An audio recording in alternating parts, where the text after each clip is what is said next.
In today's video, we'll delve into 3 seemingly ordinary days that were violently torn apart, turning into unspeakable horrors across the globe. Each of these stories began like any other day, with people going about their usual activities, never expecting the darkness lurking just around the corner. But in an instant, violence, betrayal, and devastation struck, leaving behind a trail of unimaginable pain and suffering. These chilling tales remind us just how fragile life can be and how quickly everything can descend into chaos when evil strikes. We like to think we understand human nature, but what truly drives someone to commit such horrific acts? Is it a sudden snap of madness, a deeply buried grudge, or perhaps something even more sinister and incomprehensible? As we uncover these stories, we'll explore the motivations behind such terrifying actions, seeking to understand what leads to these devastating moments. It's a sobering reminder that while we may not always see the danger coming, its impact is no less profound when it arrives. First, an argument that had likely been simmering for years finally reaches its boiling point on a cold evening in Margate, Kent. Inside an unassuming flat on Sweeney Road, a once ordinary home was about to witness the tragic conclusion of a tumultuous relationship between Kevin and Janice Carter. Their once very promising love story had long since dissolved into a toxic blend of resentment, violence, and constant blame. What was once passion had become an unbearable cycle of bitterness, pushing both to the edge. That evening, their years of anger would erupt, turning deadly in a moment of unimaginable horror. Next, in 2019, a 26-year-old veterinary doctor from Hyderabad faced a gruesome fate when 4 men lured her by deflating her scooter tire. What started as a routine day quickly turned into a nightmare as she was sexually assaulted in a brutal manner and murdered. Her tragic death sent shockwaves across India, igniting massive public outrage and protests. The incident spurred widespread debates about women's safety, justice, and the urgent need for stricter laws to prevent such atrocities. Lastly, a peaceful Florida day turned into a nightmare when Orestes Figueredo Ortega brutally stabbed Delmi Teluba in front of her toddler. What followed was a tragic story of domestic violence, leaving scars that will never heal. Janice and Kevin had once been married, but it was hardly a fairy tale. Instead of romance, their relationship was filled with tension and arguments. According to those who knew them, there was domestic violence as well. Over time, they became more like enemies than lovers. Eventually, they divorced. But that didn't keep them apart for long.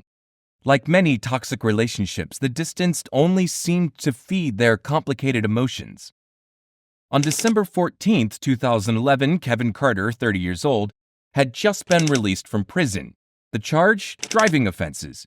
While this might have seemed relatively minor, it hinted at life not entirely on track.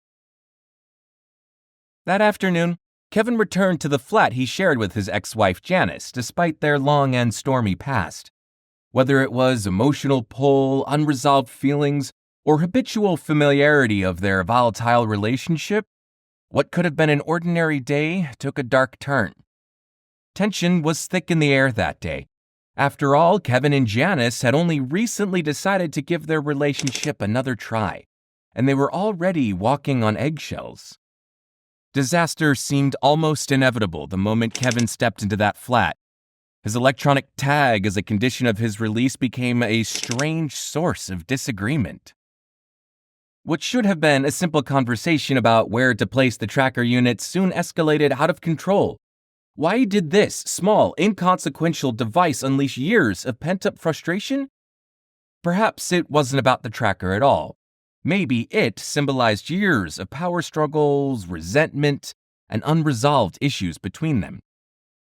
The argument grew heated just like many times before, but this time was different. Something inside Kevin snapped, Janice later claimed, describing him as aggressive, and things quickly escalated into chaos. Years of shared pain culminated in violence. Grabbing a kitchen knife, Janice attacked Kevin. The blade sliced through the air as Kevin was stabbed not once, not twice, but 19 times. The aftermath was a horrific scene. Kevin lay still, covered in blood from stab wounds to his neck, chest, and abdomen. Janice's world would never be the same. In a panic, she confessed to the crime but claimed it was in self-defense. She hadn't meant to kill him, she said. She had simply reacted out of fear, pushed to the limit by years of torment and violence. But 19 stab wounds were hard to explain away as self-defense. When the case went to trial, the court was presented with a picture of the couple's long history of domestic violence, both as victims and aggressors. They had hurt each other physically and emotionally over the years, yet neither had been able to walk away for good. Janice's defense team argued that she acted out of fear for her life. She admitted to the stabbing, but insisted that she had been defending herself during a violent altercation. However, this plea was complicated by the sheer number of wounds Kevin had sustained. Could 19 stab wounds with a kitchen knife be considered self-defense? Or was it, as the prosecution argued, an act of rage? The case went before Judge Adele Williams at Canterbury Crown Court. The judge had seen many tragic cases, but this one stood out for its mix of passion, pain, and the thin line between victim and perpetrator. In the end, the court found that while Janice Carter may have initially acted in self-defense, the situation had spiraled into something far more frightening. As Judge Williams put it, it was self-defense which turned into an attack. That single statement captured the complexity of the case. An argument, a fight, a moment of fear, and then a loss of control. Janice was sentenced to a minimum of 12 years in prison. It was a decision that would change the course of her life forever. While some saw the sentence as justice served, others questioned whether Janice, too, was a victim trapped in an abusive cycle that had finally exploded in the most tragic of ways. Detective Inspector Trevor Fleming of the Kenton Essex Serious Crime Directorate described the case as tragic. He, like many, understood that the situation between Janice and Kevin had been volatile for years. While there may have been violence on both sides, nothing could justify the brutal murder that took place that night. Whatever happened that night between Janice and Kevin Carter could never justify stabbing someone 19 times with a kitchen knife, he said, summing up the senselessness of the act. For many, the case was a reminder of the dangers of domestic violence and how toxic relationships can escalate into deadly violence. Both Kevin and Janice had been caught in a vicious cycle, and by the time the final blow was struck, it was too late to undo the damage. What drives two people, once in love to the point of no return? Was Janice truly defending herself, or had years of pain and frustration finally boiled over into a tragic act of rage? The line between victim and aggressor, self-defense and attack, often blurs in cases like this. The courts may have made their ruling, but for those who knew the couple, the question remains. One thing is certain, both lives were shattered that night. Kevin's life was cut short in a violent, horrific way, and Janice's life, too, was forever changed. Their story stands as a cautionary tale, a reminder of how dangerous unchecked anger and unresolved trauma can become. Second in, it's a chilly November evening in Hyderabad, 2019. People are returning home after a long day, and the city hums with activity. In them is a veterinary doctor, age 26, whose day seems like any other. But within a few moments, it turns into a nightmare. A deflated scooter, a call to her sister, and then just silence. Days passed before her scooter was found abandoned. Her charred body was later found. A brutal crime that sent the whole nation reeling. How had that young woman's life gone? Why did it so tragically come to an end? Let's find out. It was a cold November evening in 2019, a day like any other for the bustling city of Hyderabad. But this day held a tragic twist. People hurried to finish their work, stretch a hand to the local grocery store, or rush home to their families. Among them was a 26-year-old veterinary doctor returning from her daily duties. Her name would soon become a whispered rumor, followed by cries of outrage, synonymous with yet another unspeakable tragedy in India's battle against sexual violence. But that night, She was just another young woman heading home after a long day. What seemed like a typical daily routine turned into a vicious crime that would shock not only the city but the entire nation. Her predators had been hiding in the shadows, waiting for their moment to strike. The veterinary doctor who lived in Shamshabad had parked her scooter at a toll plaza near the Outer Ring Road, a quiet place that would soon turn into a scene of horror. She had gone to a nearby clinic where she worked, leaving her scooter behind to commute the rest of the way. But when she returned later that evening, something was wrong as she saw the tire of her scooter was deflated. Panic began to rise within her. It was late, and she was alone. She called her sister, explaining the situation, her voice betraying a growing sense of fear. "I feel scared," she said, but before help could reach her, fate took its tragic course. Unbeknownst to her, this was no accident. 4 men had deliberately punctured her scooter's tire, waiting for the right moment to strike. Chintakunta Chinaka Shavulu, Jolu Shiva, Julu Naveen, and Mohammed Arif, a duo of lorry drivers along with their assistants, had devised a plan. Pretending to help, they approached the young woman, offering to fix the scooter. But behind their false kindness lay dark, evil intentions. As the clock ticked closer to midnight, her phone went silent. It was the last time her family would ever hear from her. In the dead of night, the 4 men took the young woman to a secluded area under the pretense of fixing her scooter. What happened next is almost too vile to put into words.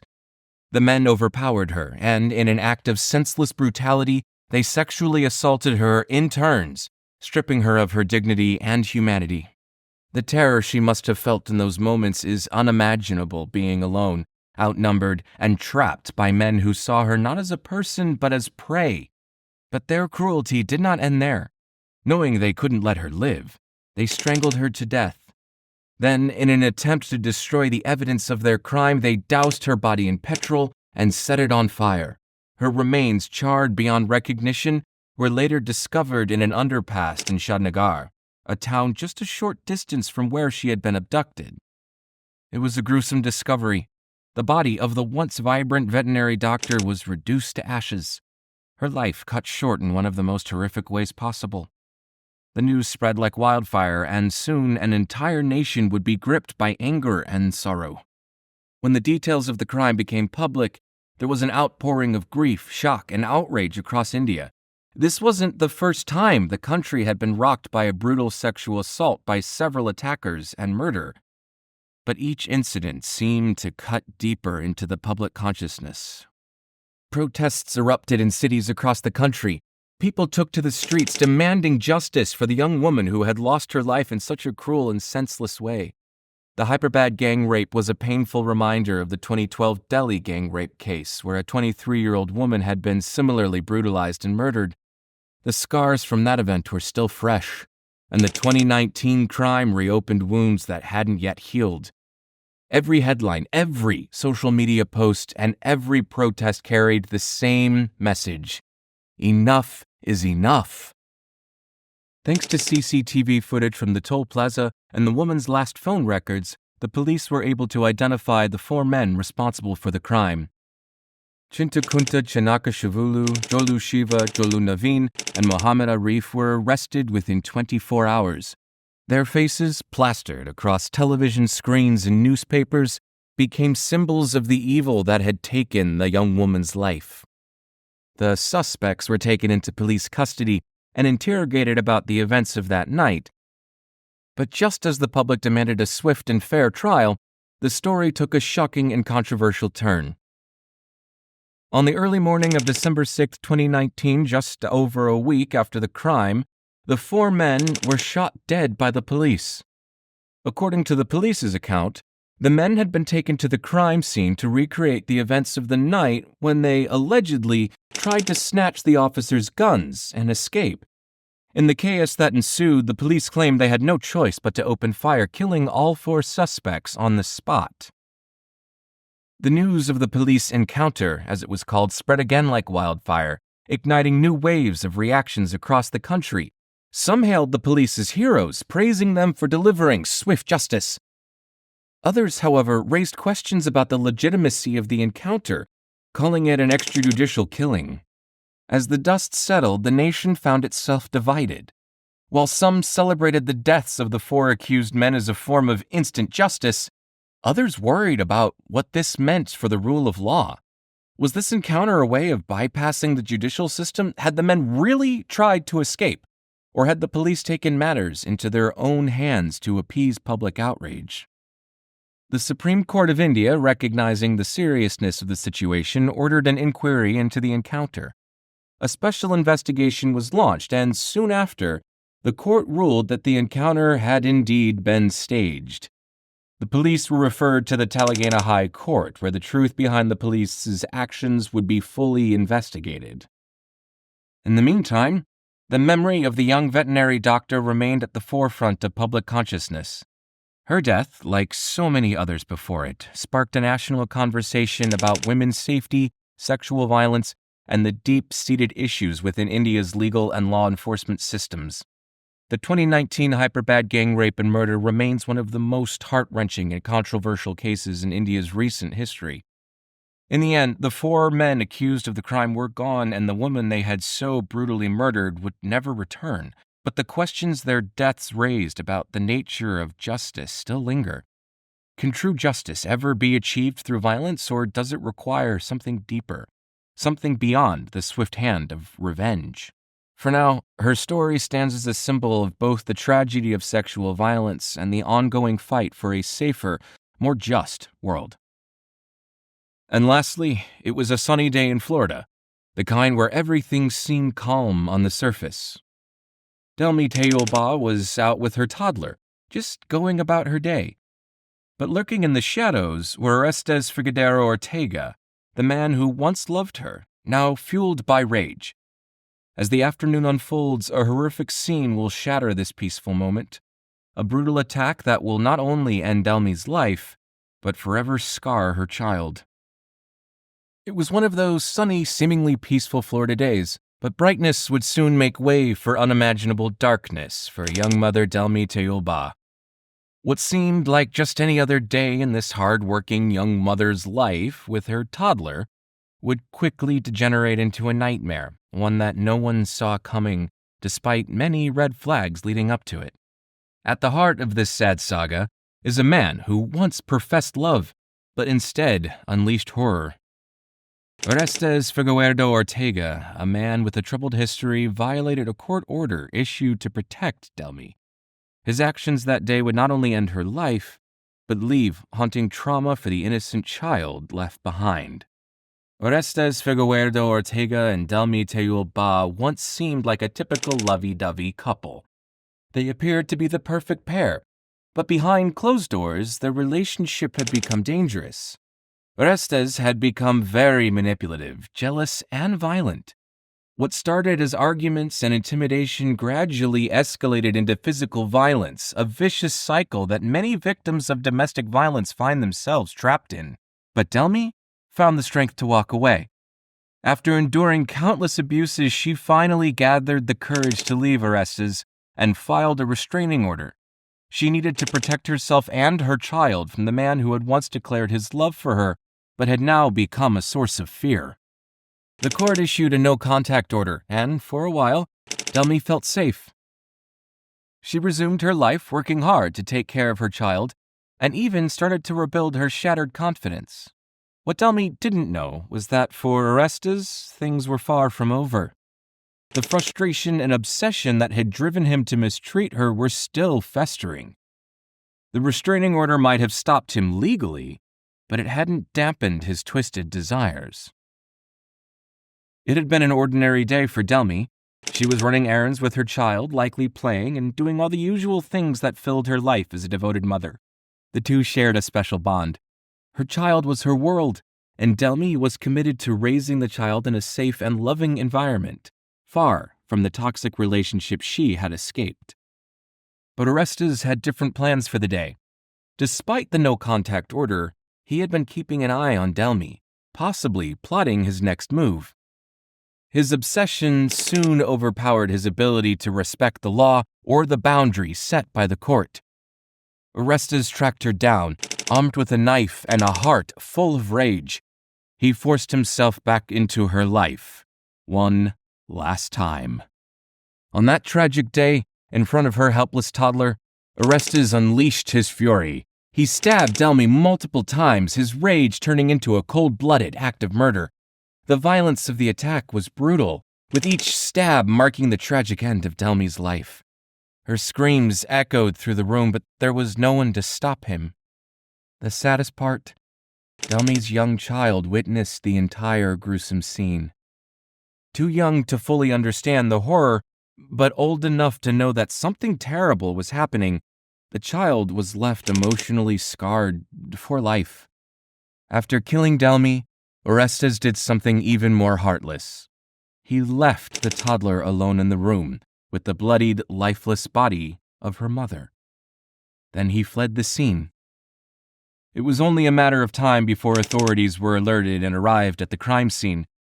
The sight of a child left alone with their murdered mother is something no one should ever have to witness. The first responders were undoubtedly shaken by what they found. Delmy's death sent shockwaves through the community, not just because of the brutality of the crime, but also because it raised questions about how someone with a no-contact order had managed to get so close to his victim. Domestic violence cases often end in tragedy, and legal measures, though important, aren't always enough to deter a determined abuser. Orestes Figueiredo Ortega's capture marked the beginning of a long legal process. The evidence against him was overwhelming: the no-contact order, the brutal manner in which Delmy had been murdered, and the fact that her child had witnessed the crime. It was a case that tore at the hearts of those who followed it, not just because of the crime itself, but because of the innocent child who had been forced to witness their mother's murder. The trial began nearly 4 years after the murder, stretching from late July into August. For days, the courtroom was filled with testimonies, evidence, and chilling details from that fateful day. Prosecutors laid out the timeline of the crime, and witnesses recounted how Delmy had tried to escape Orestes by filing the no-contact order. State Attorney Ed Brodsky emphasized the gravity of Orestes' actions. Not only had he murdered Delmy, but he had done so in the most horrific way possible, leaving her child alone with her body. The trial was a stark reminder of the long-lasting trauma inflicted not just on the victim, but on those left behind. After days of gruesome testimony, the jury returned with their verdict. Orestes Figueiredo Ortega was found guilty of murder. For the family of Delmy Teul Bah, it was a moment of justice, though it would never fully heal the deep wound left by her death. The community, too, breathed a sigh of relief, knowing that Orestes would never be able to harm anyone again. But even with justice served, the legacy of this crime lives on. Delmy's young child who witnessed the murder will grow up without a mother, and with the trauma of that horrific day forever etched into their memory. This story highlights the importance of continued vigilance, support, and protection for those trying to escape toxic and dangerous relationships. Delmy's life was stolen in the most brutal way possible, but her story serves as a testament to the ongoing fight to end domestic violence. While her child will forever bear the scars of that day, her legacy will be one of strength, love, and the courage she showed in trying to protect herself and her child. In the end, the hope is that Delmy's story will inspire actions so that no other family has to endure the same heartbreaking loss. These 3 stories of tragedy, from brutal gang rape and murder in Hyperbad to the fatal stabbing of a mother in Florida, all the way to Margate, where years of frustration took a drastic step. Each event stands as a stark reminder of dangers lurking within relationships, streets, and public spaces. But beyond shock and sorrow, they force us to confront deeper questions. What drives one to perform acts of such unimaginable cruelty? How can justice prevail once the damage is done and can't be undone? And then, how do we, as societies, react to these atrocities? As such, we need to think of grappling through these stories. How do we move ahead from such tragedies? How do we make sure that horrible events like these will not be repeated? And most importantly, what can we do to make the world safer for everyone? Leave your thoughts in the comments below, and don't forget to like, share, and subscribe. We would like to extend our deepest sympathies to the families of the victims of these senseless crimes. The loss of their loved ones in such a tragic manner is heartbreaking, and their memories will forever be honored and cherished.